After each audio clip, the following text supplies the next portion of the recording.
حمدا كثيرا طيبا مباركا فيه وأشهد أن لا إله إلا الله وحده لا شريك له وأشهد أن محمدا عبده ورسوله المبعوث رحمة للعالمين صلى الله عليه وعلى آله وصحبه أجمعين رب اشرح لي صدري ويسر لي أمري واحلل عقدة من لساني يفقه قولي السلام عليكم ورحمة الله وبركاته.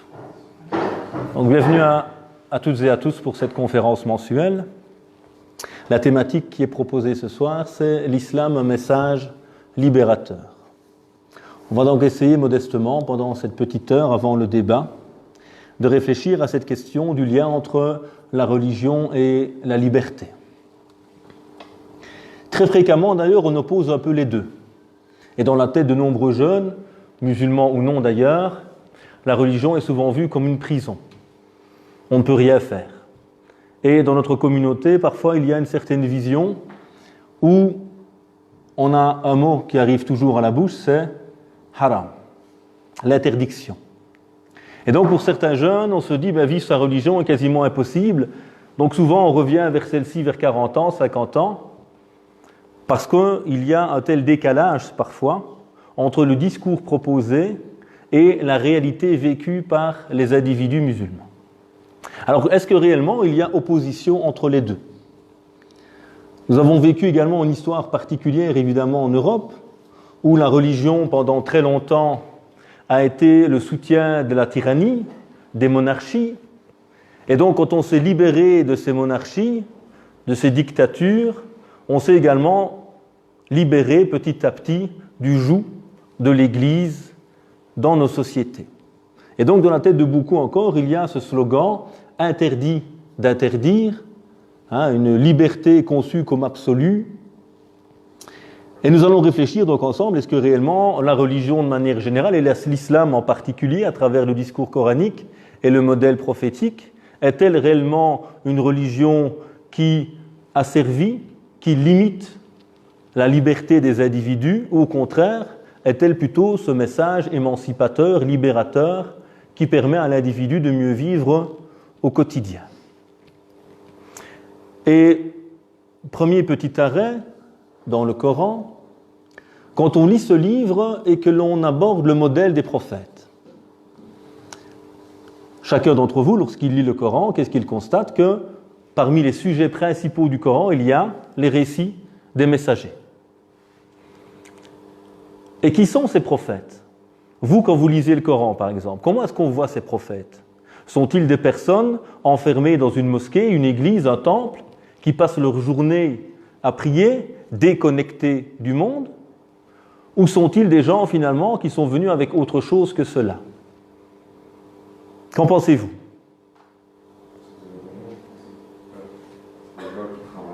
C'était des gens normaux, effectivement. Mais leur message en lui-même, était-il un message qui disait simplement aux gens « venez prier, venez jeûner » et on s'arrête là? Ou est-ce qu'il y a finalement, dans le modèle de ces prophètes qui sont mentionnés dans le Coran, des fonctions autres que simplement celles d'enseigner une série de rites? Prenons l'exemple de Moïse, Moussa alayhi salam. Qu'est-ce qu'a fait Moïse?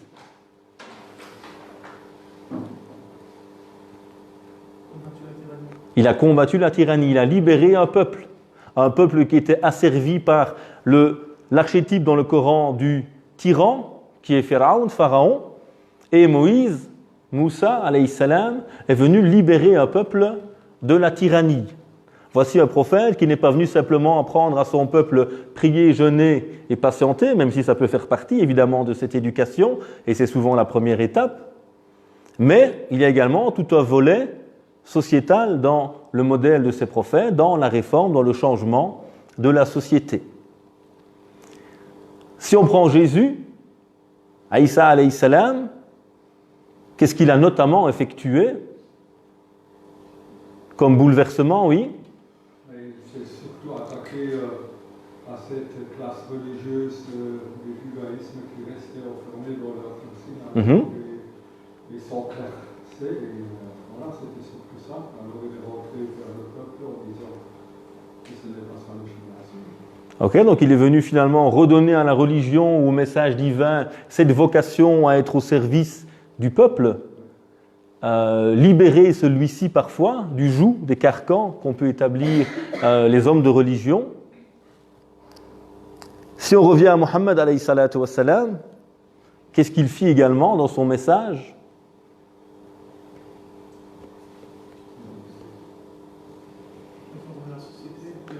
Réformer les mœurs, oui. Il a lutté contre quoi, notamment, en fait, de libérer à nouveau les gens. Les traditions, dans le sens ici, le conformisme, sans faire usage de sa raison finalement, l'imitation aveugle, les superstitions, et toute une autre série de choses que nous verrons en détail dans cette intervention.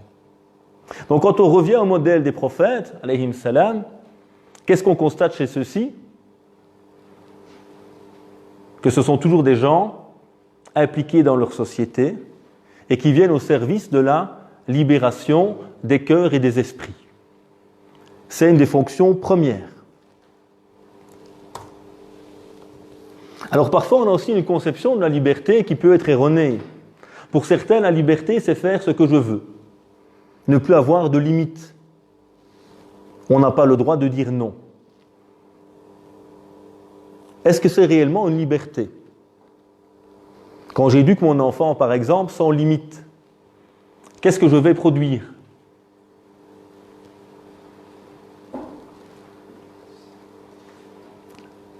Qu'est-ce que je vais produire si j'ai un enfant que j'éduque et à qui je laisse tout faire? Il n'y a pas de cadre.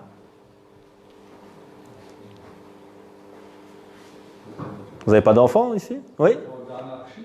L'anarchie, ouais. On va produire ce qu'on appelle l'enfant roi. Et est-ce qu'on rend service à cet enfant? Quelqu'un qui n'a pas de cadre et quelqu'un qui ne pourra pas vivre en société. Quelqu'un qui ne sera jamais satisfait. Et donc finalement, est-ce qu'on va rendre cet enfant heureux? Et ça part parfois d'une bonne intention, évidemment, de la part des parents. Mais tout qui n'a pas de cadre, finalement, ne peut réellement se libérer. Et donc on a cette double manière de voir la chose. Est-ce que la liberté, c'est se laisser aller, faire tout ce que je veux? Ou la liberté, c'est apprendre à se maîtriser pour atteindre la liberté? Je décide de manger ce que je veux, je suis libre. Et je déjeune le matin avec 6 paquets de chips, 2 raviers de frites et un cocktail de sauce andalouse. À midi, je recommence. Après, pour certains, l'heure d'apprécier apparemment. J'en ai vu certains qui se léchaient les babines là. Qu'est-ce qui se passe? Je suis libre, je fais ce que je veux. Je ne fais aucun effort physique. Je me laisse aller. Ou je suis quelqu'un qui a une certaine rigueur avec moi-même, qui essaye de manger ça, qui essaie de faire un peu de sport. Qui a l'air le plus libre dans un premier temps? Ou qui pense être le plus libre? C'est lequel des deux? Celui qui se laisse aller, qui mange ce qu'il veut. Mais dans la réalité, lequel est le plus libre des deux? Que ce soit physiquement ou psychologiquement. Physiquement, j'ai tellement mangé, qu'est-ce qui se passe? Je suis en plus que surpoids, j'ai difficile à me mouvoir, ma vie est compliquée, descendre les escaliers, c'est un vrai jihad pour moi, je reste 1h30 à reprendre mon souffle par après, alors que l'autre, ce n'est pas le cas. Alors qui est le plus libre des deux finalement? Celui qui a une certaine exigence. Et c'est la même chose dans tous les domaines de la vie. Je peux penser que mes enfants, je vais être libre d'eux. Je leur achète quoi? Des écrans. La tablette magique. Et qu'est-ce qui se passe? Je mets mon enfant devant une tablette toute la journée. Et je dis, moi mes enfants, masha'Allah, ils sont sages comme une image, sages comme une tablette. Ils ne bougent pas. Ils n'ont pas de réaction, ils ne crient pas. C'est normal, tu es en train de détruire petit à petit leur cerveau. Tu empêches ces enfants de s'épanouir, de se découvrir. Alors ça a l'air simple, évidemment. Mais qu'est-ce qui se passe quelque temps plus tard? Ton enfant n'évolue pas comme il le devrait. Et quelle sera la relation entre toi et lui finalement? Comment sera cette relation? Ta seule chance de lui parler, c'est de venir dans un écran. Tu lui envoies un message, ou une photo de toi, ou une vidéo. Ah, et là, il peut être connecté avec toi, alors qu'il est dans la pièce à côté. Donc on pense se rendre service en se laissant aller, mais en fait, c'est tout le contraire. On est en train de s'emprisonner. Et donc ça, c'est quelque chose qu'il est important de se rappeler. La religion, certes, va demander une certaine exigence, une certaine qualité dans notre relation à nous-mêmes, de toute façon, mais c'est une exigence qui est libératrice, comme dans tous les domaines de la vie. Même chose pour mes études, même chose pour mes enfants, même chose pour mon physique. Dans tous les domaines de la vie, si je veux réussir, il faut une certaine exigence avec moi-même. Et cette liberté, si on revient à la conception coranique de l'homme, elle n'est pas seulement un droit, elle est la vocation même de l'homme. L'homme a été créé par Dieu pour être libre. Parce que c'est par sa liberté qu'il peut agir, qu'il peut porter ce dépôt, cette amana. Et donc la liberté est quelque chose de central chez l'humain. D'où on voit des révolutions chez des peuples qui ont financièrement ce qu'il leur faut, ils ne meurent pas de faim. Mais ils sont privés d'une chose fondamentale, c'est quoi? La liberté. Et toute société qui veut évoluer a besoin d'un espace de liberté pour cela. Alors on va essayer de voyager un peu ensemble à travers 3 ou 4 éléments fondamentaux. On va essayer de réfléchir à la liberté à travers Dieu. Comment la méditation sur certains noms de Dieu nous permettra de mieux comprendre la liberté de l'homme. On essaiera de réfléchir sur quelques éléments de la notion de liberté à travers le discours coranique. On essaiera de réfléchir sur cette notion de liberté à travers quelques exemples tirés du prophète alayhi salatu wa salam, de ses paroles ou de sa vie.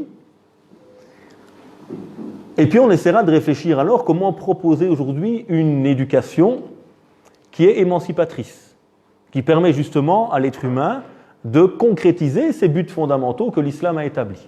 Car soyons honnêtes, ce n'est pas toujours le cas. Dans de nombreuses dictatures du monde arabe, ce qu'on a vécu au Moyen-Âge dans nos pays ici, on le vit aujourd'hui. Où le tyran, le dictateur, président à vie, élu avec 150% des voix à chaque élection, a autour de lui des petits savants qui sont là pour légitimer la tyrannie, la dictature de cet homme. On a parfois des lectures de l'islam qui font qu'on se sent soi-même prisonnier. Et moi, j'ai beaucoup de gens qui m'ont dit « Waouh, je me sens plus apaisé maintenant, je me sens plus libre, parce que j'ai mieux compris ma religion. » Et donc, ce qui me semblait être un fardeau parfois, ce que ne devrait jamais être l'islam évidemment, aujourd'hui, je le vis bien parce que j'ai mieux compris. Donc, première réflexion qu'on va faire ensemble, c'est quel lien entre ce qu'on appelle la connaissance de Dieu, l'unicité divine, et la liberté de l'homme. Qui pourrait m'aider? En quoi une connaissance saine de Dieu et certains noms de Dieu que nous allons méditer nous permettraient d'accéder ou de mieux comprendre la notion de liberté qu'a établi le Coran ou qu'a donné Dieu à l'homme dans l'absolu? Le sens critique. Le sens critique, en quoi?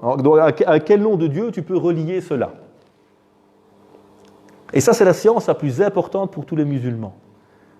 La connaissance de Dieu, c'est la science fondamentale. Tout le reste n'a pas lieu d'être finalement si cette science n'est pas comprise. Et une fois qu'on comprend bien Dieu, on va beaucoup mieux comprendre son message. Parce que son message, il est quoi finalement? Il n'est rien d'autre que le reflet de Dieu. Comme le dit très bien Ibn Qayyim, Sharia, la voie divine, c'est l'ombre de Dieu sur terre, c'est le reflet de Dieu. Et donc c'est la science la plus fondamentale pour les musulmans et souvent la plus négligée également. Donc comment tu peux relier ce que tu viens de dire avec un nom divin? Quel nom divin on pourrait mentionner qui nous permettrait de réfléchir ou de développer ce principe de liberté? Personne n'a de réponse? Je l'ai publié sur ma page il y a 3-4 jours. Ceux qui likent, certains likes, ils ne lisent pas à mon avis, ils font semblant, là. Ils font juste des likes et puis ils ne lisent pas. Attention, c'est un test aujourd'hui. Le sage? Non, c'est pas ce que j'ai mis, mais toi tu n'as pas Facebook, je le sais, donc. En quoi le sage? Si on sait que Dieu est sage, oui. déjà s'il nous donne une prescription, on peut savoir qu'elle ne sera jamais à l'encontre de nos intérêts.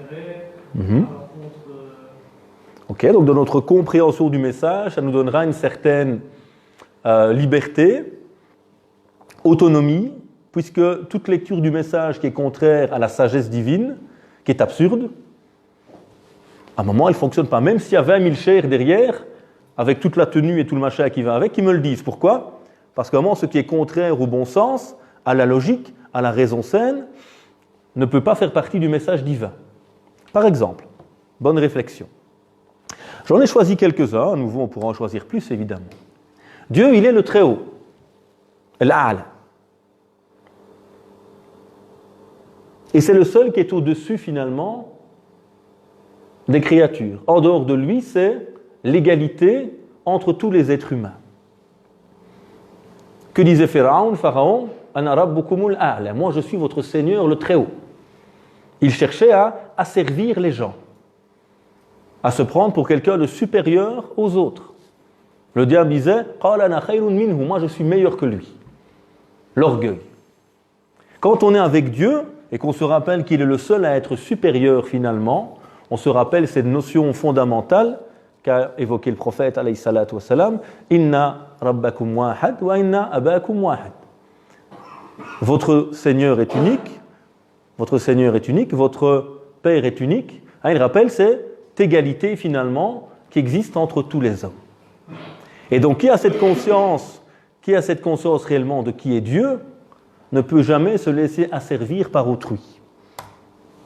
Ou en tout cas, accepter théoriquement que celui-ci soit son supérieur. Dieu, il est le Malik également, le roi. Et nul n'a le droit de régner en son nom. Dans l'histoire de l'humanité, il y a toujours eu des hommes qui profitent de Dieu. Pourquoi ? Pour asservir les hommes. Pour légitimer leur pouvoir. Ils sont l'ombre de Dieu sur terre. Ils sont des monarques de droit divin, comme on disait ici. Et donc finalement, s'ils sont rois, c'est parce que Dieu l'a voulu. Et ils ont tous les pouvoirs. Or, il n'y a qu'un Dieu réel, c'est Dieu. Il n'y a qu'un roi réel, c'est Dieu. Nul n'a le droit, en tout cas, de légitimer son pouvoir par la religion. Et à dire aux gens, moi je suis l'élu. Et j'ai un droit légitime qui m'a été donné par Dieu. Dieu n'a désigné personne pour diriger les hommes. Il demande simplement aux hommes de choisir parmi eux, à travers le principe de consultation, qui est parmi eux le plus juste, le plus compétent pour cela. Et donc, nul n'a le droit d'utiliser la religion pour établir son pouvoir. Troisième nom, il est le maître, Rab. Il est celui qui est, maître veut également dire l'enseigneur, celui qui a enseigné. Il est celui qui a enseigné aux gens la religion. Nul n'a le droit de venir établir la religion en dehors de lui. Dieu a défini clairement les principes de cette religion, les fondamentaux, les choses à faire ou à ne pas faire, et les hommes cherchent à le comprendre et à réfléchir sur des questions nouvelles. Mais nul n'a le droit de venir à sa place nous dire « l'eau est haram ». Ça, c'est la prérogative de Dieu. Et les grands savants, les anciens, Malik, Abu Hanifa et d'autres, comme le rappelle Ibn al-Qayyim dans Ilam al-Muwaqqi'in, n'osaient pas dire le mot haram quand un texte coranique ne l'avait pas mentionné lui-même. Aujourd'hui, on a des gens, subhanallah, pour tout ce que tu fais, ils vont te dire ça c'est obligatoire, ça c'est haram, fais. Tu as trouvé ça où dans le Coran ? Où sont les références que tu as ? Ce ne sont que des interprétations humaines, qui sont respectables évidemment. Mais on devrait dire, je n'apprécie pas cela. Ceci n'est pas permis, pas dans le sens haram, la yajouz comme on dit en arabe, il ne faut pas le faire, mais on n'utilise pas des mots parce que c'est Dieu qui établit la religion. Donc à nouveau, ça nous parce que beaucoup d'hommes malheureusement utilisent la religion à nouveau, parfois même sans s'en rendre compte, et les psychologues vous le diront, pour asservir les gens. Dans les sectes, la religion est utilisée pour dominer les gens. Et nous avons des groupes sectaires chez les musulmans également, qui utilisent celle-ci pour avoir un pouvoir, pour dominer ceux qui sont sous la coupe de ce gourou. Il est l'omniscient. Et ça nous rappelle qu'en dehors de lui, personne n'a la vérité absolue. Aucun savant, aucun musulman ne peut prétendre avoir tout compris. Aucun savant, aucun musulman ne peut prétendre avoir toujours des avis qui sont à 100% justes. Parce qu'il est humain. Et donc son humanité fait que son savoir est toujours relatif, limité. Et donc, nul. Et ça va de nouveau nous libérer. Parce que j'ai beaucoup de gens qui m'envoient des mails ou qui me contactent. Ah, j'ai vu une vidéo sur le net, miskin, le gars, il est perturbé. Il ne dort plus toute la nuit. Je dis, ça, c'est une interprétation de quelqu'un. Cette vidéo, souvent issue d'un certain courant très littéraliste qui a beaucoup de pétrodollars pour diffuser ses idées sur le net, est une lecture qu'on peut respecter tout à fait, mais qui n'est qu'une interprétation humaine. Et donc, qu'il faut garder à sa juste place, qui peut être respectable, mais qui n'est nullement la parole de Dieu. La parole de Dieu, c'est le Coran, point à la ligne. L'interprétation humaine est toujours humaine, donc toujours relativisable, et à ne jamais sacraliser non plus. Il est le muhaymin, il est le dominateur. Et nul n'a le droit d'imposer, par exemple, la foi ou son idéologie. Alors, on a certains courants, par exemple, qui utilisent la foi, la crainte religieuse de certains, les scrupules de certains, pour imposer leur idéologie. Et jouent donc sur nos craintes, sur nos peurs. Attention, si tu ne fais pas ça, tu seras un égaré. Si tu ne fais pas ça, tu es cela. Donc on joue sur nos peurs parfois pour imposer une idée. Nul n'a le droit de dominer si ce n'est Dieu. Et le Coran rappela très bien au prophète alayhi salatu wassalam, فَذَكِّرْ إِنَّمَا أَنْتَ مُذَكِّرْ لَسْتَ عَلَيْهِمْ بِمُصَيْتِرْ. Rappelle, tu n'es venu que pour rappeler, tu n'es pas venu pour les dominer. Ça, c'est pas ton rôle. إِنَّكَ لَا تَهْدِي مَنْ أَحْبَبْتَ. Tu ne guides pas qui tu aimes, وَلَكِنَّ اللَّهَ يَهْدِي مَنْ يَشَاءُ. Tu ne guides pas ceux que tu aimes, tu n'as pas ce pouvoir. Et c'est Dieu qui va guider qui il veut. Toi, tu n'as pas cette clé entre tes mains, Mohammed. Tu n'es pas le dominateur. Nul n'a le droit d'imposer la foi à quelqu'un ou autre. Donc ça, c'est un premier principe de cette notion de liberté et cette connaissance de Dieu. En dehors de Dieu, tout est relativisable. Dieu est le seul à avoir la connaissance parfaite. Dieu est le seul à pouvoir dominer ou imposer. Et nous sommes tous égaux en dehors de Dieu. Deuxième élément, c'est le Coran. Alors, qui pourrait me citer des éléments dans le Coran qui mettent en avant cette notion de liberté? Des exemples ou autres? Oui, c'est... Pas de contrainte en religion. Par exemple, on a une liberté qui est donnée, un droit qui est donné, et moi je dis même plus, en islam on a la notion, selon moi, de reconnaissance, pas de tolérance. Tolérer toujours, j'ai le pouvoir de changer, mais je tolère. J'accepte que tu fasses cela. C'est comment exprimer cela? C'est un don que je te fais, entre guillemets, je pourrais te le retirer. Nous sommes dans plus que cela, et même plus qu'un droit, nous sommes dans un élément fondamental de la théologie musulmane, nous sommes dans la reconnaissance de la diversité, qui est une volonté divine. On y reviendra, Inch'Allah. Quoi d'autre? Quand vous lisez le Coran, ce que nous les musulmans on fait fréquemment, évidemment, avec méditation en plus. Bon, elle va être honnête, quand vous allez sur YouTube, écoutez. En quoi il y a des éléments coraniques qui vous amènent à réfléchir à cette notion de liberté? Oui. Oui, mais là on reste de nouveau dans la notion de liberté ou de conscience. Oui. Tous les endroits où on parle que l'humain a une raison, pour un animal par exemple. Oui, donc on nous appelle souvent à méditer, à réfléchir, à utiliser sa raison. Et que ce qui nous distingue du règne animal, justement, c'est cette capacité à raisonner. Et donc à être libre dans ce domaine-là. Quoi d'autre que vous pourriez encore citer?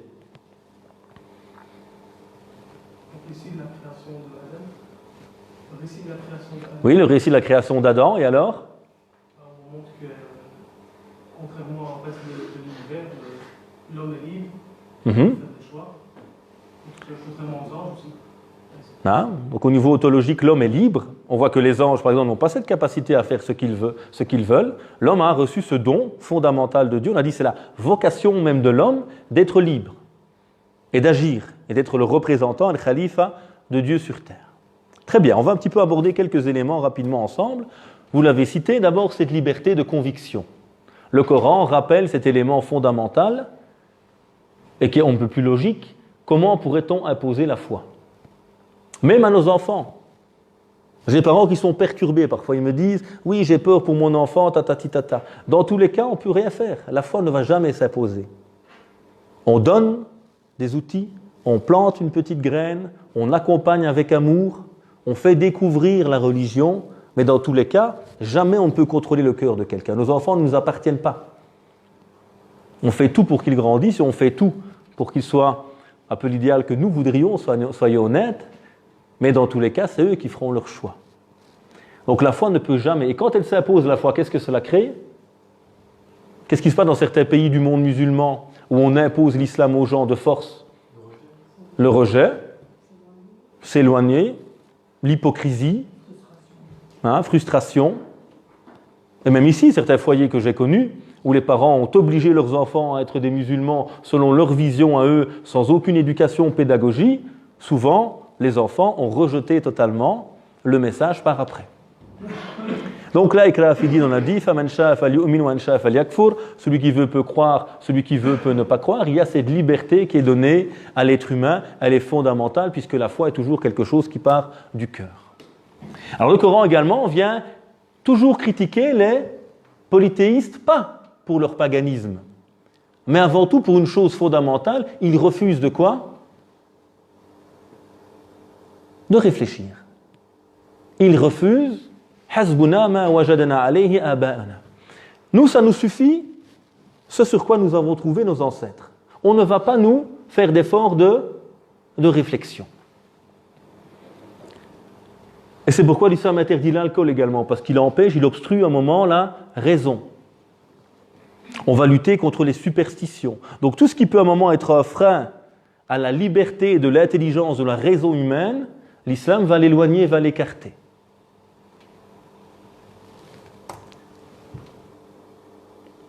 Qu'est-ce qui intègre souvent notre liberté? Sans qu'on s'en rende compte, évidemment. Ce sur quoi jouent très bien les publicitaires ou ceux qui dirigent parfois aujourd'hui certains pans de nos sociétés. Vous faire croire que vous êtes libre, mais en fait vous êtes le modèle qu'on a voulu produire, en termes de consommation notamment. Tu penses que tu es libre, que tu fais ce que tu veux, mais tu es directement dans le projet en fait qu'on a voulu pour toi. Tu n'es plus capable de raisonner, de prendre du recul. Et tu es dirigé finalement plus par ta raison, mais par tes passions. Et s'il y a bien un élément dans lequel la foi et l'islam viennent libérer l'être humain, c'est justement le libérer de ses passions. Parce que la passion, qu'est-ce qu'elle fait? Elle nous aveugle. Qu'est-ce qu'on dit? L'amour rend aveugle. À un moment, quand la passion nous prend, on n'est plus objectif. On n'est plus libre. Ce ne sont plus des choix que nous faisons par nous-mêmes. Donc toute l'éducation que nous apporte le Coran est une éducation émancipatrice, libératrice, qui vient par le jeûne nous libérer des passions de l'estomac et du sexe, notamment. La maîtrise de soi. Maîtrise veut dire liberté. Sinon, je suis simplement soumis à mes propres passions, à mes propres besoins. Je ne suis plus un être libre réellement. Et donc, il y a cette libération de la raison, comme on l'a déjà mentionné. À travers l'interdiction de l'alcool, à travers l'appel constant à méditer, et on va se plaindre de gens qui ont des cœurs. Ils ont des cœurs, et souvent le Coran parle de cœur en termes de raison, des cœurs par lesquels ils ne raisonnent pas, des yeux avec lesquels ils ne voient pas, des oreilles mais ils n'entendent pas. Ils voient pourtant, ils entendent, mais la connexion ne se fait pas réellement. Ceux-là sont comme les bestiaux. Ulaika kal an'am, bal hum adall. Ils sont encore plus égarés que les bestiaux. Et comment est-ce qu'on les qualifie? Ce sont les injustes, les traîtres, les perdants? Non. Ulaika humul ghafiloun. Ce sont les gens qui sont fil rafla. Le rafla, c'est quoi? L'insouciance. C'est des gens qui ne réfléchissent plus sur le sens de la vie. Ils se laissent balancer à droite, à gauche. Regardez les modes. Moi, j'ai des enfants qui sont plus petits, évidemment. Il y a 3-4 ans, c'était les hand spinners, avec mon accent anglais qui est d'une grande qualité. Et c'est un truc qui débarque de nulle part. Et subhanallah, tous les enfants en 2 semaines, en 1 mois, ils doivent avoir le hand spinner. Aujourd'hui, personne ne sait. Donc on crée des besoins chez les gens. Le téléphone pour beaucoup, moi je connais des personnes, toutes les années il faut un nouveau téléphone à 1 000 €. On crée des besoins, des pantalons à des prix, des chaussures à des prix incroyables, et les gens ils ont l'impression que c'est un besoin pour eux. On est dans le rafla. On a oublié le sens réel profond de cette vie. Alors également, c'est libéré, tout comme l'a fait Jésus, comme on l'a cité tout à l'heure, Mohammed alayhi salatu wassalam, à travers le discours coranique, vont libérer les hommes justement du clergé, de l'autorité des maîtres du temple. Et il n'y a pas en islam d'autorité supérieure. Il n'y a pas de dogme de la toute-puissance d'une église ou d'une autorité papale qui aurait la vérité absolue. C'est impossible chez nous. Il y a cette liberté qui a été donnée à chacun. Et également une religiosité qui est purifiée ou dont on a éloigné toute gêne, toute difficulté. On a une religiosité qui est simplifiée. Parce que le plus grand danger pour les religions, c'est qui toujours? Qui est le plus grand danger pour les religions? On va me dire c'est Shaitan, évidemment, ça c'est toujours... Mais qui utilise souvent le Shaitan? Les gens de religion eux-mêmes. Ceux qui font le plus fuir les gens de la religion, ce sont des religieux eux-mêmes. Des théologiens déconnectés du monde, trop durs, d'autres qui ont vendu leur âme à la tyrannie, la masse des musulmans, parfois bien intentionnés, mais qui sont totalement à côté de la plaque, et je l'entends tout le temps autour de moi, qui font fuir des gens de la religion. Et donc il y a ce danger parfois, et le Coran est venu libérer. Maintenant, pour être libéré, il faut le vouloir aussi. Et là, on y reviendra quand on parlera un petit peu de l'enseignement d'une éducation émancipatrice. Alors ce Coran vient libérer les hommes de la tyrannie. On a cité tout à l'heure l'exemple de Moussa, alayhi salam. Et il vient également établir un élément qui est la liberté d'expression. On a vu parfois les musulmans s'offusquer, s'émouvoir lorsque des caricatures de leur prophète, alayhi salatu wassalam, étaient diffusées dans certains journaux. Et autant on peut trouver cela d'un piètre goût, évidemment, autant pour qui médite le Coran, ça n'a rien d'étonnant ou de choquant. Même si, en tant que croyant, on n'est pas heureux de voir ce type d'image. Le Coran a donné une tribune à qui? Qui a eu le droit de parler dans le Coran? On a rapporté les paroles de qui, notamment, dans le Coran? Des polythéistes, pire encore que les polythéistes. Même le diable. Même le diable a pu parler dans le Coran. Le Coran nous retrace le dialogue entre Dieu et le diable et évoque parfois certaines paroles du diable, sans avoir besoin de cacher celles-ci. Comme tu l'as dit, on évoque les polythéistes. Et qu'est-ce qu'ils disaient les polythéistes du prophète, alayhi salatu wassalam? Il est beau, il est chouette, on l'aime bien. Qu'est-ce qu'ils disent dans le Coran de lui? C'est un sahir majnoun. C'est un magicien. C'est un kahin. Un devin. Il est majnoun, il est possédé. Est-ce que ce sont des compliments que l'on fait là au prophète, alayhi salat? Non. Pourtant, le Coran n'a pas peur de citer les critiques qu'avaient les polythéistes. Un menteur. Parce que le Coran vient à un moment répondre de manière très simple, très objective, très rationnelle à cela. Donc c'est un livre justement qui n'a pas peur du débat. Mais quand on est fragile, ce qui est le cas de beaucoup de musulmans aujourd'hui, on a peur. Beaucoup de musulmans malheureusement ont peur d'entendre simplement quelque chose de différent. Récemment, on avait un groupe de discussion avec des responsables de mosquées et j'ai juste eu le malheur de proposer de changer l'heure du Jumu'ah et de la faire un peu plus tôt ou un peu plus tard. Comme cela est permis dans certaines écoles, chez les Malikites, on peut prier le Jumu'ah après Salat al-Asr, jusqu'à le Maghrib, et chez les Hanbalites, on peut prier Salat al-Jumu'ah à partir du moment de Duha, donc de la prière de la fête à partir d'une demi-heure, 3/4 d'heure après le lever du soleil. Un des responsables de mosquée a été incapable, imaginez, d'entendre cela. Au point où il a quitté le groupe. Pour lui, c'est un truc aberrant, inaudible. Vous voyez, comme le musulman est fragile. On est incapable de visiter une église. A'udhu billah, c'est haram. Tu as peur de te convertir si jamais tu visites une église. Et donc, il y a une fragilité très très présente chez les musulmans. On n'ose pas entendre le discours de l'autre. On nous met en garde sur Internet. N'écoute pas tel, n'écoute pas celui-ci. On a peur parce qu'on est fragile en réalité.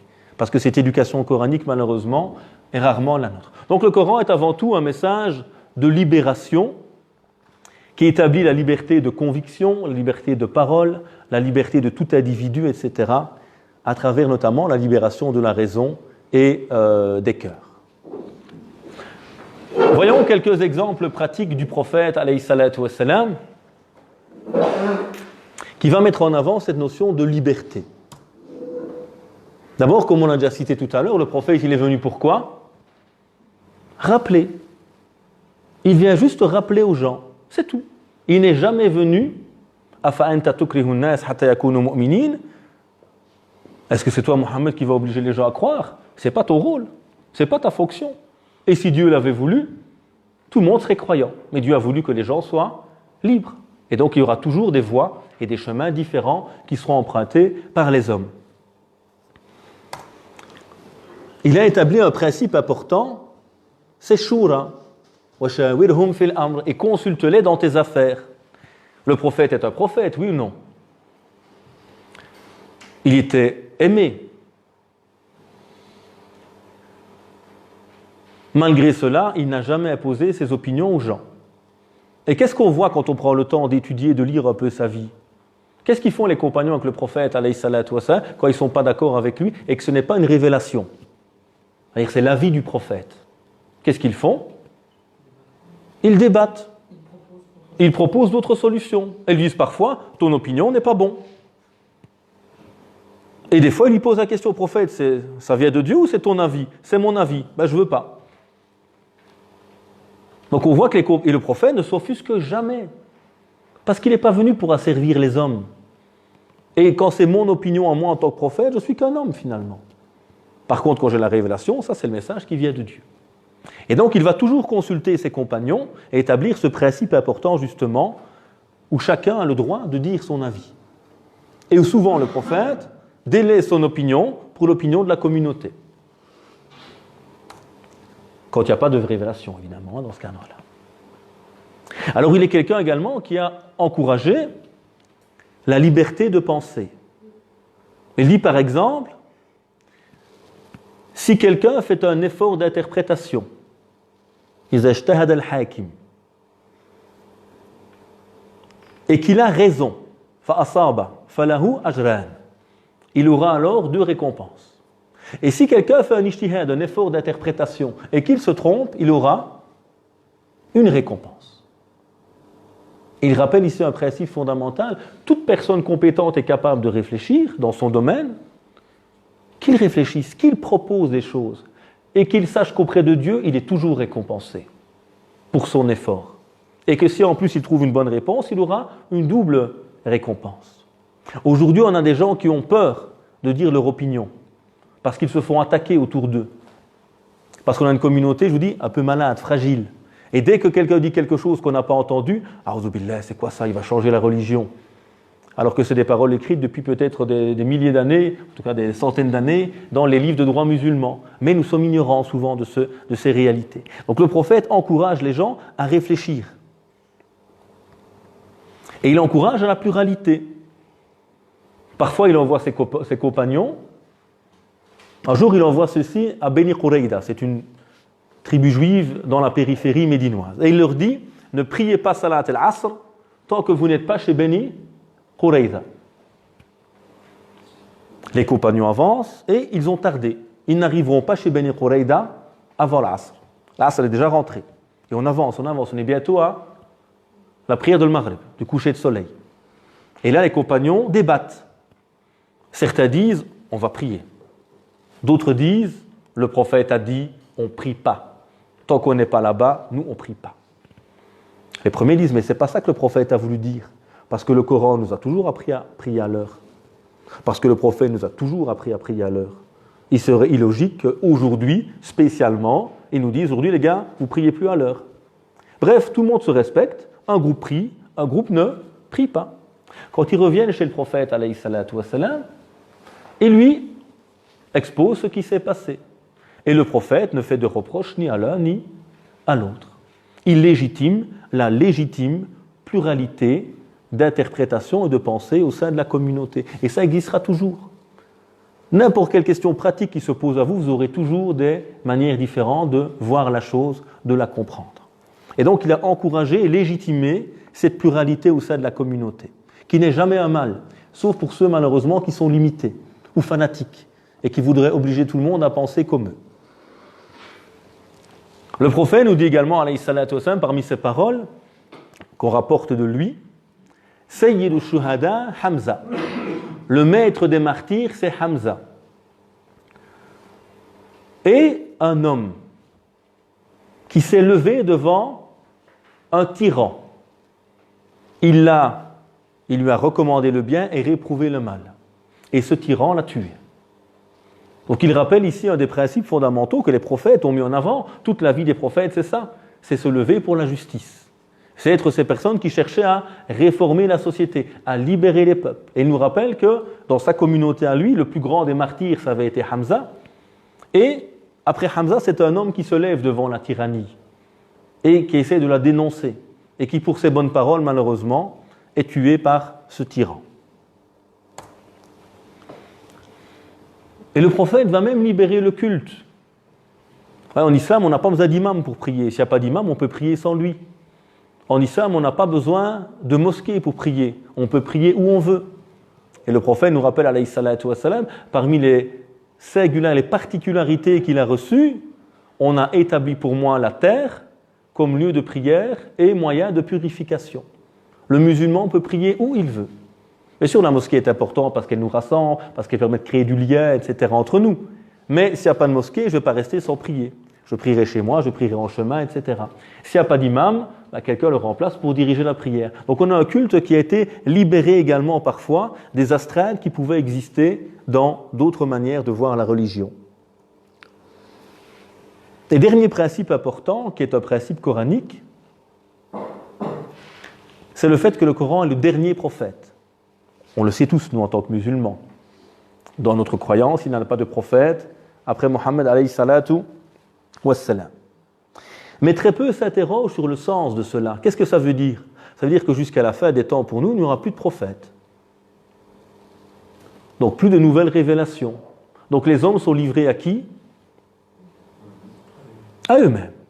C'est aux hommes de se prendre en main. Et c'est pour ça qu'on voit une évolution dans le message mohammedien. Mohammed alayhi salatu wassalam n'a aucun miracle. Il ne ressuscite pas des morts. Il n'ouvre pas le désert en deux pour libérer son peuple.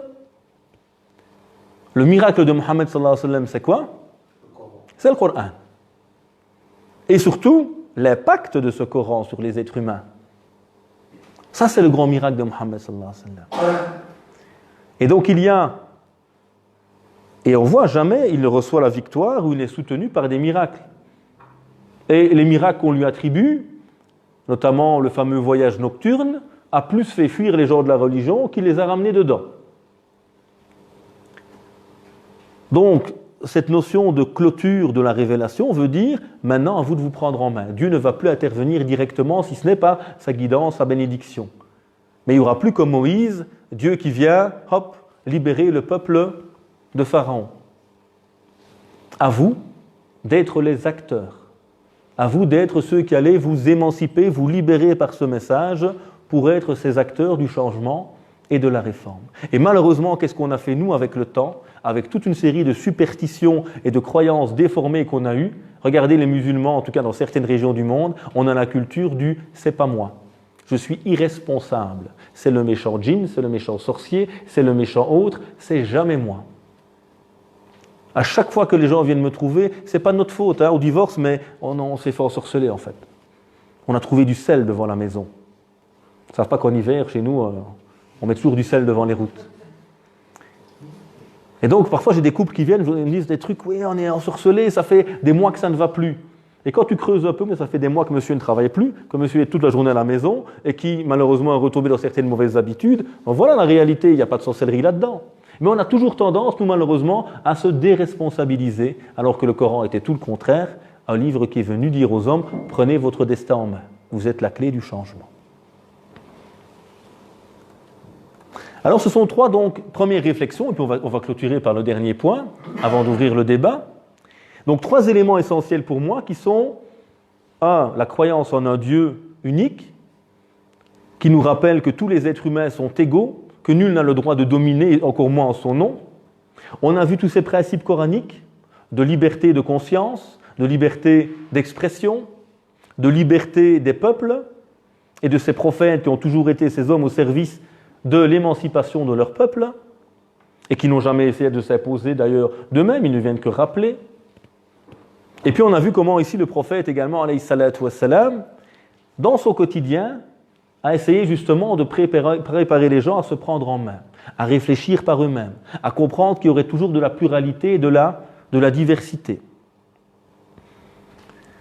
Alors maintenant, la réflexion qu'on va essayer de mener, le dernier point en tout cas, c'est comment établir ou revenir à une éducation que j'appelle émancipatrice.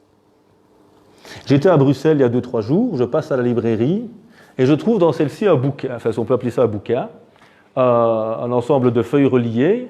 Le titre c'était « L'éthique du téléphone ». Donc il y a un gars qui a réussi à écrire un bouquin de 100 pages ou 150 pages pour expliquer aux musulmans comment utiliser leur téléphone. Alors si ça, ce n'est pas le comble de l'abrutissement du musulman ou de l'individu dans l'absolu, c'est terrible. Mais le pire, c'est qu'on achète ça. Parce que nous sommes des consommateurs de l'islam. Parce que l'islam qu'on a autour de nous, c'est on te donne des réponses, on ne te donne jamais des clés pour réfléchir. Et là est tout le souci aujourd'hui. On a un islam qui est irrationnel, illogique. Et on nous dit ça c'est haram. Pourquoi? Ben, c'est comme ça. Dieu l'a dit. Taqillah, crains Dieu, hein, mon frère. Dieu l'a dit. Non, ça c'est ce que toi tu me dis. Moi je ne pense pas que Dieu me dit des choses absurdes. Mais on joue toujours là-dessus. Et comme nous malheureusement, on n'a pas tendance à être très critique, à lire beaucoup, à rechercher par nous-mêmes, on est aujourd'hui dans l'islam des youtubeurs. Et il vous faut une vidéo pour tout. Cher, comment je peux mettre mon foulard version halal? Comment est-ce que je peux faire ceci? Est-ce que je peux faire cela? Et on a des vidéos pour tout maintenant, avec des youtubeurs qui sont spécialistes, il faut des vidéos sur tout. Les nouvelles séries sur Netflix, comment acheter ta voiture, comment, je ne sais pas, partir en vacances, ça devient un peu, je trouve personnellement, gênant. Et surtout, on garde les gens dans cette pensée qui nous abrutit. Maintenant, entre nous, on a l'islam qu'on mérite. On a l'islam qu'on mérite. C'est-à-dire, je suis paresseux, je ne veux pas faire d'efforts, qu'est-ce que j'aurai? L'islam du net. Et j'ai des gens qui tous les jours m'envoient des mails. Oui, j'ai vu une vidéo, je ne me sens pas bien, je n'ai pas dormi toute la nuit, je crois que je suis un kafir. Je crois que je suis sorti de l'islam. Je dis, mais monsieur, vous savez quand même bien si vous êtes musulman. Ouais, mais la vidéo du gars, elle est trash, hein, les 10 annulatifs de la foi d'après le grand cheikh machin bazar. Et voilà, tout ce qu'on entend, nous, soyons honnêtes, tout ce qu'on entend nous perturbe. Dès que je reçois un message sur mon téléphone, flûte, tel a dit, oh j'ai vu la vidéo de l'autre. Et on est noyé, un peu perdu dans tout ça. Pourquoi? Parce que on n'a pas les clés. Et donc, on ne fait que recevoir des messages ou des informations qui souvent nous perturbent. Parce qu'on est déconnecté du message essentiel. Parce qu'on est déconnecté évidemment du message essentiel et du Coran en premier lieu, évidemment. Alors on va réfléchir à quelques éléments. Premier élément, évidemment, c'est revenir à Dieu tout d'abord. Prenez le temps de vous arrêter et il n'y en a pas beaucoup malheureusement, prendre un bon bouquin qui nous parle de Dieu. Pourquoi je dis qu'il n'y en a pas beaucoup? Parce que déjà il n'y en a pas beaucoup en français, et ceux qui y a souvent, c'est des livres de maths, moi j'appelle ça. C'est de la technique. Chaque nom de Dieu a un sens, c'est une clé. Prendre le temps de méditer, comme le frère l'a dit, Dieu il est le hakim, le sage. Il ne peut y avoir de choses absurdes, contraires au bon sens et à la raison dans l'islam. Si c'est le cas, c'est que cette interprétation qu'on me donne, il y a quelque chose qui ne va pas. Dieu se présente tout le temps à nous comment? Comment est-ce qu'il débute chaque chapitre du Coran? Par la miséricorde. Bismillah ar-Rahman ar-Rahim. Pourquoi il insiste tout le temps là-dessus? Pourquoi il n'a pas dit Bismillah al-Aziz al-Qawi? Pourquoi il n'a pas dit dans les sourates du Coran, pour commencer, au nom de Dieu, le puissant, le fort? Il a choisi 2 fois la notion de miséricorde, que traduit Maurice Glonton d'ailleurs par un amour exponentiel, je pense. Voilà, le tout, le très rayonnant d'amour, machallah. Mais nous, est-ce qu'on commence comme ça? Ce nom, il est central. Un islam qui n'est pas miséricorde, qui n'est pas bonté, qui n'apporte pas le bien-être à l'être humain, qui ne veut pas le bien-être pour le monde, il y a quelque chose qui ne va pas. Et il faut juste passer chez un psychologue pour beaucoup d'entre nous, tout simplement, et se rendre compte que ce qui ne va pas, ce n'est pas le message. C'est que je suis tellement, malheureusement, touché intérieurement, j'ai des blessures, les passions sont là, que je ne regarde l'islam qu'à travers justement ces blessures qui sont les miennes. Donc la première étape de beaucoup d'entre nous, c'est juste passer chez le psychologue, prendre le temps de se comprendre et de voir que finalement mon regard sur l'islam est biaisé dès le départ, parce qu'il y a d'abord beaucoup de choses à travailler en moi. Donc revenir à Dieu, c'est une clé fondamentale d'émancipation. Deuxième clé, c'est revenir aux sources. Et la première, c'est le Coran. Et là, soyons honnêtes, il ne faut pas faire des statistiques, on va pleurer, sinon on ne va pas dormir toute la nuit. Qui lit le Coran? On va voir que c'est très très très rare. Et dans ceux qui le lisent, qui cherchent à le comprendre, c'est encore plus rare. Et dans ceux qui cherchent à le comprendre, qui cherchent à l'appliquer, à le méditer, à l'appliquer. Et c'est une réalité que l'on vit. Donc on est tout le temps en train d'apprendre l'islam à travers quoi? Des filtres et des intermédiaires humains. Avec tout le respect qu'on a pour toutes les autorités, évidemment, qui peuvent exister et qui sont plus compétentes que nous. Mais si je ne viens jamais moi-même à la source, je ne peux jamais m'y abreuver. Et je la vois toujours à travers le regard de quelqu'un d'autre. Et donc il y a ce besoin de revenir vers le Coran. Alors c'est clair, au début ce sera un peu plus compliqué, plus difficile, ça va demander du temps pour l'appréhender. Mais plus je vais le lire, plus je vais m'en imprégner. C'est une clé fondamentale. Et vous verrez que toutes les questions, ou la plupart des questions qui nous perturbent, voire qui divisent certains musulmans aujourd'hui, n'existent même pas dans le Coran. Alors c'est quand même interpellant d'avoir un livre qui nous dit qu'il est tibyan li kulli shay, qu'il a tout clarifié, où Dieu nous dit ma farratna fil kitab min shay, on n'a rien négligé dans le livre, et malgré ça on vient avec des questions qui semblent fondamentales pour certains, que Dieu n'a jamais citées dans son livre. C'est interpellant. Donc ça c'est la deuxième clé fondamentale. Troisième clé évidemment, c'est revenir au modèle du prophète, alayhi salatu wa salam, qu'on appelle la sunna. Et moi je vous conseille surtout de lire sa vie, la sira, la biographie du prophète, et pas acheter des bouquets de hadiths. Les hadiths, ce sont ce que des gens rapportent du prophète, alayhi salatu wa salam, de manière brute dans un premier temps et éclatée, c'est-à-dire non organisée. La vie au moins donne une vision globale. Et quand vous lisez la vie du prophète, alayhi salatu wa salam, et qu'on entend certains discours, on se dit ça c'est pas possible, ça c'est pas mon prophète Mohammed sallallahu alayhi wa sallam.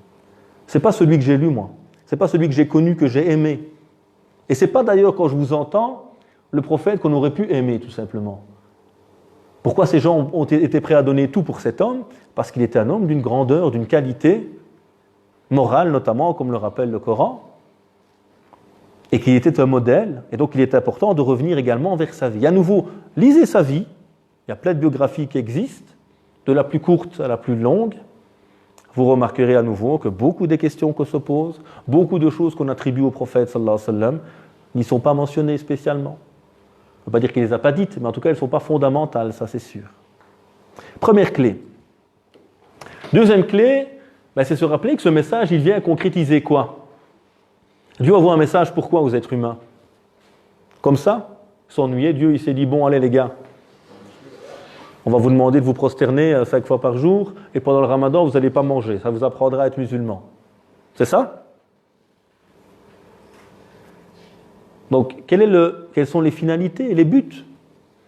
Est-ce que Dieu envoie ce message pour lui ou pour nous? Il l'envoie pour nous.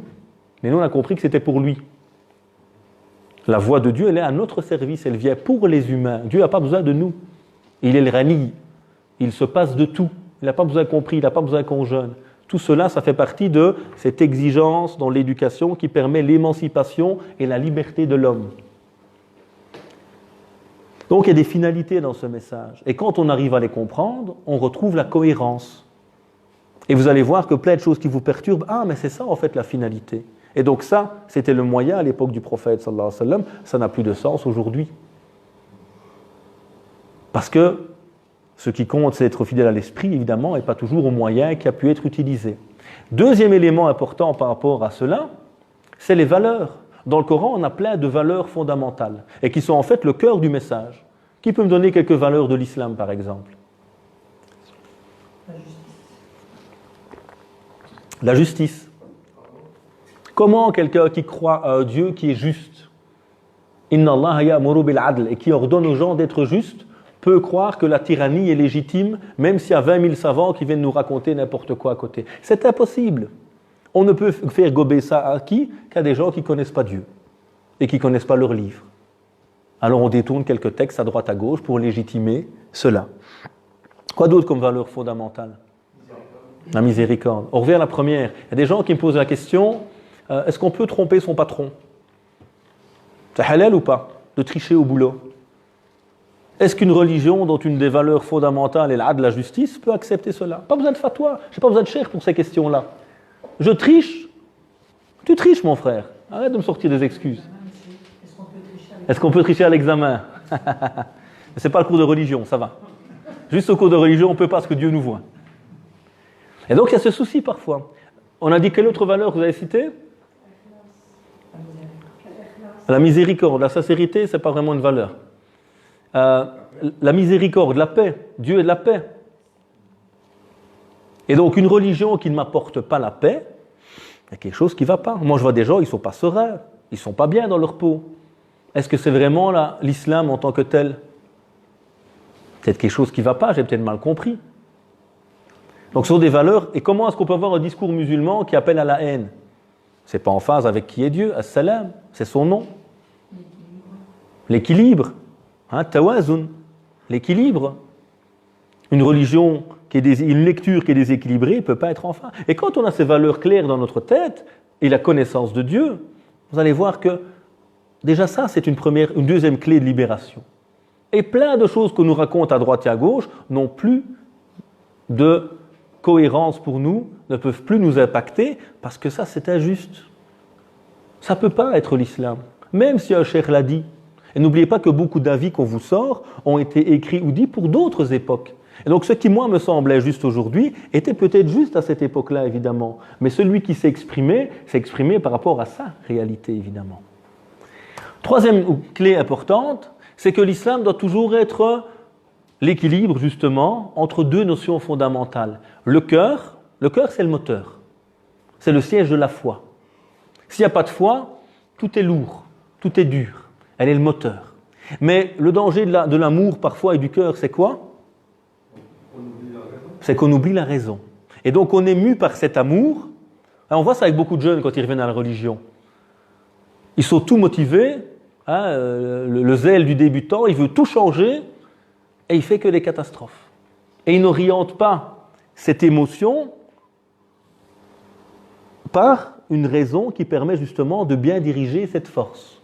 Et donc très souvent, nous, on a l'émotion, et donc c'est pour ça qu'on est très manipulable. Il suffit qu'on vienne pleurer. Ah, les musulmans, levez-vous, le halal est en danger. Paf, tout le monde s'est levé. Ah, les musulmans, le hijab est en danger, tout le monde va se lever. On se lève combien de temps? En général, 1 heure ou 2. On fait une petite manif, on crie un peu, on met quelques commentaires sur les réseaux sociaux, puis qu'est-ce qui se passe? On retourne à notre longue hibernation. Mais on peut très facilement nous avoir par les émotions. Parce qu'il y a peu de raisons. Et donc les deux doivent aller de pair. Le Coran appelle tout le temps à réfléchir, à méditer. Donc il faut orienter cette force par la sagesse et par la raison.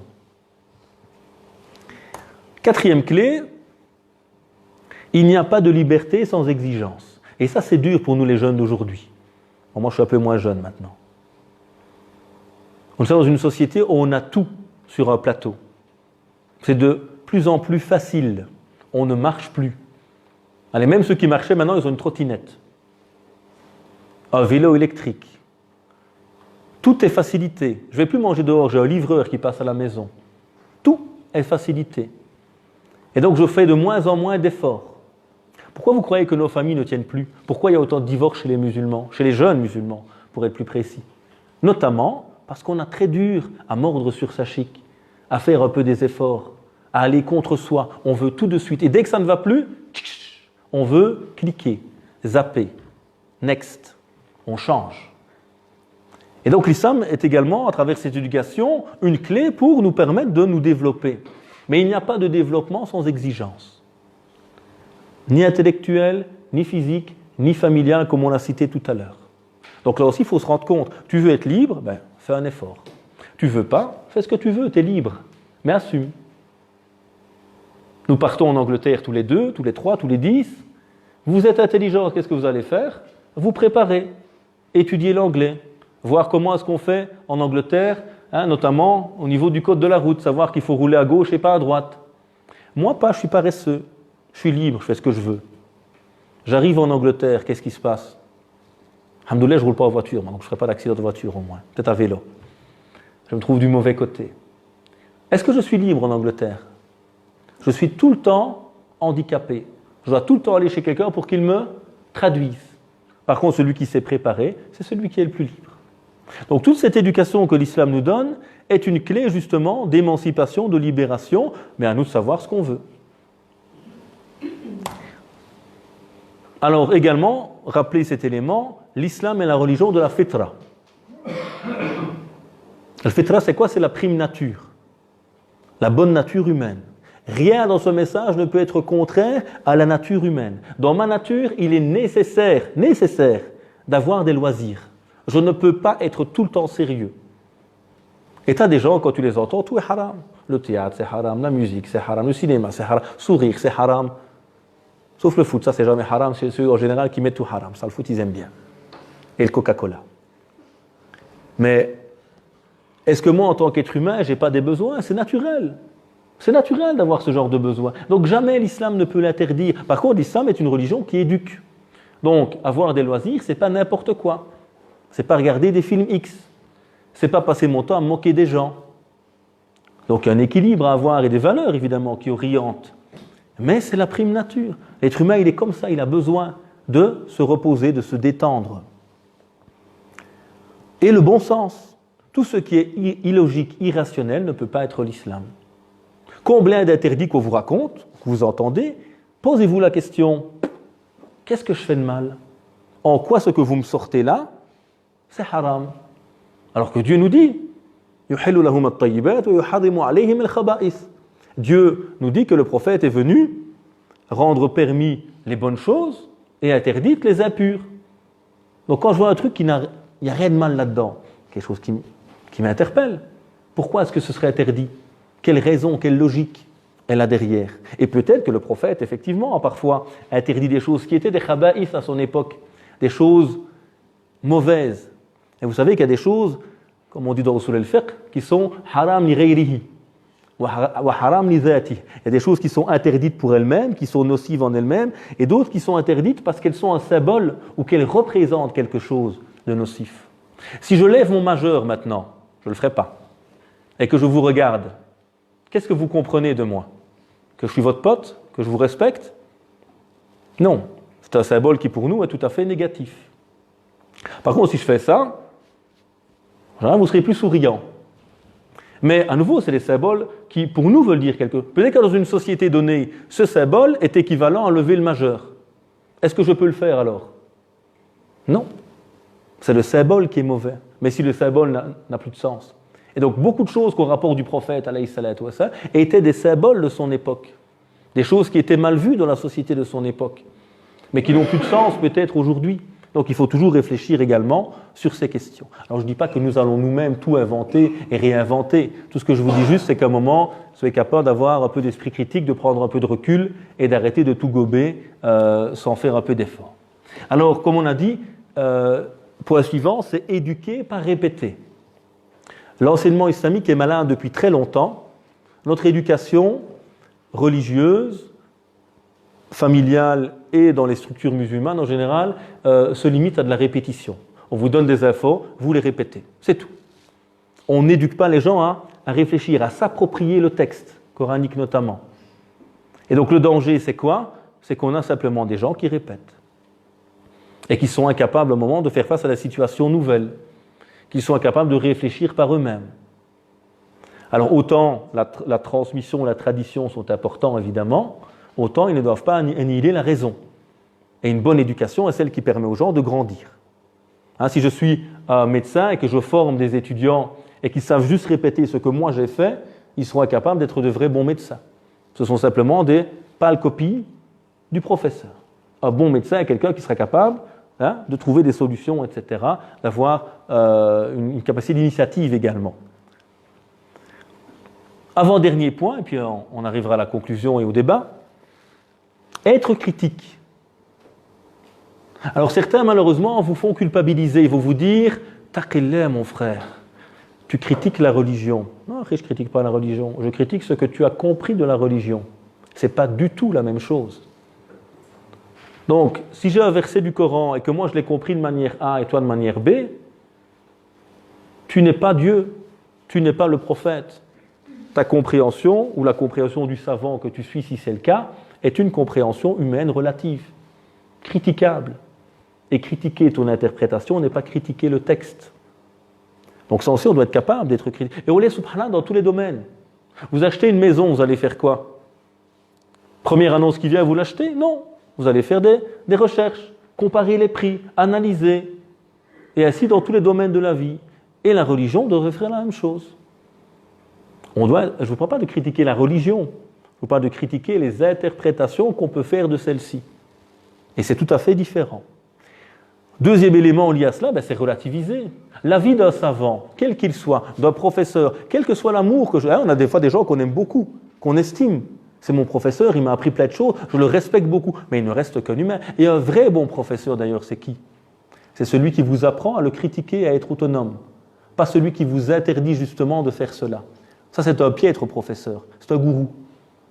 Il veut avoir des gens autour de lui qui le suivent comme des fidèles sujets, et pas quelqu'un qui va leur permettre de réfléchir. Prenez le madhab, par exemple, l'école hanafite, qui est une des 4 grandes écoles et la plus grande en termes de diffusion dans la communauté musulmane. 2/3 des avis de l'école hanafite, ce sont les avis de ses élèves. Abu Hanifa était un maître éducateur en même temps. Et il avait une réflexion collégiale sur ses avis. Et ses élèves étaient devenus aussi forts que lui. Alors après, ils sont restés par amour pour lui dans ce qu'on a appelé après l'école hanafite, mais ils avaient le même niveau que leur maître. Et dans les avis pratiques, on a 2/3 qui sont issus des interprétations de Mohamed Shaybani, etc., Abu Yusuf, etc., les grands élèves de Abu Hanifa. Ça, c'est un maître. Quelqu'un qui a appris aux gens à réfléchir. Donc relativiser est important, et donc jamais l'amour ne doit devenir quelque chose qui nous empêche de réfléchir. Et puis ne pas sacraliser. Toute interprétation humaine n'est pas une révélation, avec tout le respect qu'on peut avoir pour quelqu'un. Donc bien distinguer les deux. Dernier point, un doute salvateur. Le danger parfois, c'est ce qu'on appelle le conflit des certitudes. Je suis persuadé que j'ai la vérité absolue et l'autre est persuadé qu'il a la vérité absolue. Douter est toujours salutaire. Douter est une étape qui nous permet justement de parfois être capable de relativiser, de prendre un peu d'écart, pas par rapport à Dieu évidemment, mais par rapport à toutes les réflexions, les interprétations que l'on peut avoir par rapport à cela. Avoir parfois, comme certains ont des très grandes certitudes, fait qu'ils se ferment aux gens, et qu'ils ont l'impression d'avoir la vérité absolue, alors qu'ils ne sont que dans du relatif finalement. Voici quelques éléments. Est-ce que l'un d'entre vous voudrait citer ou pourrait mentionner peut-être un autre élément qui serait important dans cette éducation? Ou qu'est-ce qui vous manque? Qu'est-ce qui, selon vous, devrait être développé, ou qu'on pourrait développer, ou que nous-mêmes, on devrait essayer de mettre en place pour améliorer son éducation, notamment en se libérant et en vivant son islam de manière saine. Un islam apaisé, apaisant, comme j'aime à le dire. C'est-à-dire qui m'apaise et qui permet de vivre une religiosité apaisante, équilibrée, qui m'apporte du bien-être, parce que c'est le but de l'islam, pas de nous rendre la vie impossible. Mais qu'est-ce qui fait que la vie de certains est impossible? C'est parce que le discours qu'on leur donne est déconnecté du monde, des finalités de l'islam et de la réalité que l'on vit. Alors il crée un décalage. Et plus ce décalage est fort, plus il est difficile. Au point où le gars va te dire, il faut l'habiter ailleurs, on ne peut pas vivre ici. Parce que moi, le discours que j'ai est tellement déconnecté du monde qu'il est incapable de me permettre de vivre de manière apaisée, équilibrée quelque part. Qu'est-ce que vous pourriez proposer peut-être comme autre outil, s'il y en a évidemment? Oui? Je ne sais pas si c'est tout à fait un outil, mais l'islam, c'est quand même l'aboutissement de plusieurs révélations qui sont venues antérieurement. Je crois que ça manque aussi un peu de faire justement le lien avec ces révélations qui sont venues avant, et de les mettre dans le contexte des révélations du Coran, qui ont mis certaines choses bien en place, mais d'avoir quand même une vue sur ces autres révélations. Oui. Et pour élargir un petit peu, en plus des révélations, moi je dirais l'histoire. L'histoire est vraiment une clé qui nous manque beaucoup. On ne connaît pas l'histoire. L'histoire même du message, on ne le connaît pas. L'histoire de la civilisation musulmane, donc nous sommes, comme je le dis toujours, les enfants d'un islam particulier. Nous sommes les enfants de l'islam de l'immigration, de la fin de l'Empire ottoman, de la colonisation ou la post-colonisation aujourd'hui. Et donc tout ça a fait que notre islam à nous, c'est un islam particulier. Pas en tant que source, évidemment, la source est la même, mais comment nous on le vit, comment on le ressent. Oui. Ça revient un peu à ce que j'ai une fois lu de quelqu'un qui donnait un message, pour le faire court, qui disait finalement le bon Dieu nous a donné deux livres.